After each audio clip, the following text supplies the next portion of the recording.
You step forward from the darkness of a long tunnel, through the opening iron gate, straight into the great Colosseum. You can hear the roar of a packed arena. 80,000 Romans rise to their feet, cheering from the stands. You're at the center of the biggest sporting spectacle in the world. You raise your trident high, and the crowd goes wild, screaming your name.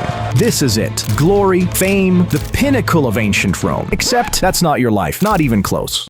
Let me tell you what it's actually like to be a gladiator. And trust me, it's nothing like the movies. Not at all.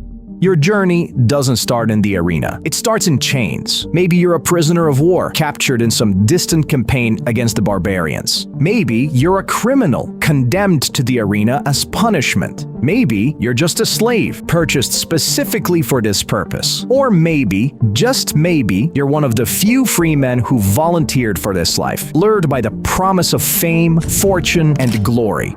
These types of men, they surely existed. But make no mistake, the moment you signed that contract, the moment you entered the Ludius Gladiatoros training school, you forfeited your freedom. You became property.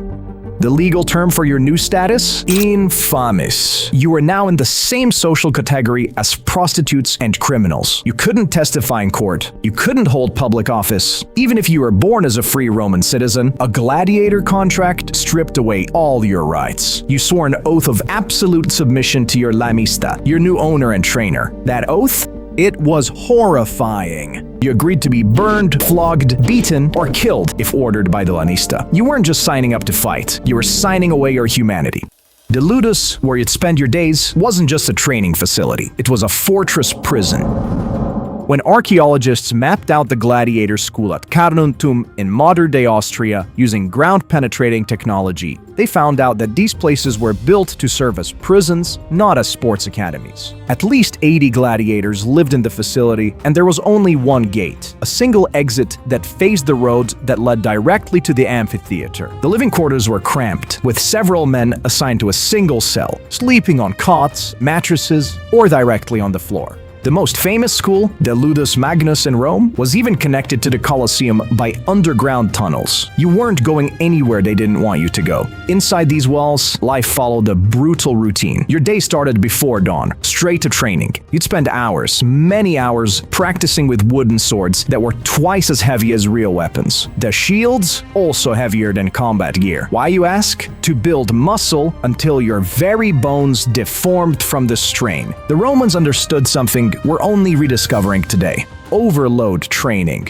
Attack patterns are drilled into you until they become a reflex. Counterattack sequences are practiced thousands of times until your body responds defensively without conscious thought. They were essentially building up these men like gladiator machines. But here's something Hollywood never gets right about the gladiator life: your diet.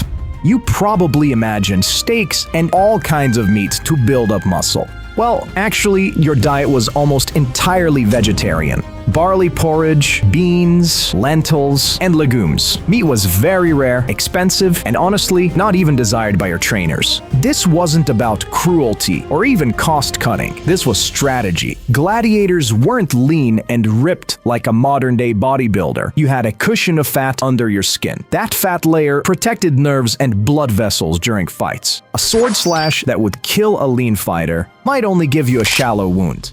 Now here's where the story gets real interesting. Despite being legal outcasts, despite being slaves or condemned criminals, gladiators were celebrities. Graffiti recovered from Pompeii doesn't lie. Various murals were uncovered depicting gladiator fights. The people loved them, and they even had fan clubs. Roman women, particularly wealthy Roman women, were obsessed with gladiators. They attended fights to watch their favorite fighters, cheering for them like we cheer for our favorite football teams. The most successful gladiators could also endorse products, just like modern athletes. Their faces appeared on oil lamps, pottery, mosaics, and many other things. Children made clay figurines out of famous fighters. Politicians would be seen with popular gladiators to boost their own image. Even emperors couldn't resist their allure, especially Emperor Commodus, who didn't just watch the games, he fought in them. Because he convinced himself that he was a divine warrior, it was normally considered shameful by the elite to be a gladiator, but the crowds went wild for it. So we've established that as a gladiator, you're a celebrity and an outcast, famous and legally worthless, living in a prison but treated by expert doctors. Your life was full of contradictions, and nowhere was this more apparent than in the arena itself. Time to address the biggest myth of all. Gladiators did not constantly fight to the death. Despite what every movie shows you, death in the arena was actually relatively rare for trained gladiators. The numbers don't lie. In the 1st century AD, a gladiator entering the arena had about a 10% chance of dying during the fight. If you lost, that number jumped to around 25%. But that still means that most gladiators walked out alive. But why? Well, economics. Training a gladiator was very expensive. Housing you, feeding you, that specialized diet, providing expert medical care, paying for your trainers, this all cost serious money. Your owner didn't want you dead. Besides, you were an investment that needed to pay off over multiple fights. The typical gladiator fought only 2 to 3 times per year. Not every week, not even every month. If you survived your first few years and managed to rack up 5 to 10 victories, you were doing exceptionally well. And just to clarify, the fights themselves weren't free-for-alls. There were actually rules. A referee, called the Sumarudis, oversaw everything and could always stop the fight if one combatant was on the verge of death. If you were losing badly, you could surrender by dropping your shield and extending your finger. The crowd and the game sponsor would then decide your fate. Thumbs down didn't necessarily mean death. That's a popular misconception. The actual gestures and their meanings are still debated by historians. But we know mercy was granted surprisingly often, especially if you'd fought bravely. The crowd wanted a good show, not a slaughter. A dramatic, hard-fought battle with a wounded but not dead gladiator was seen as much better entertainment than just a quick kill.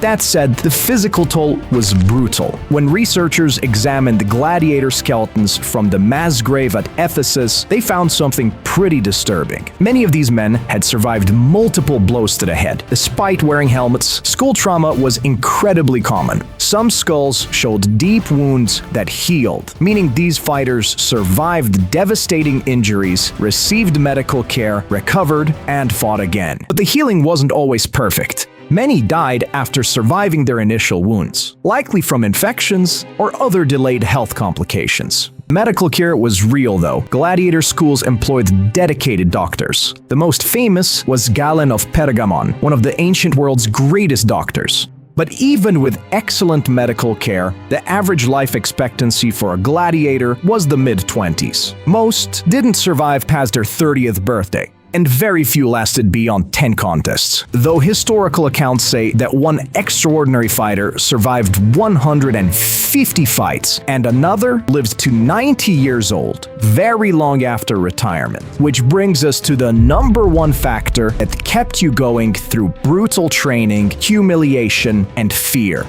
the hope of freedom.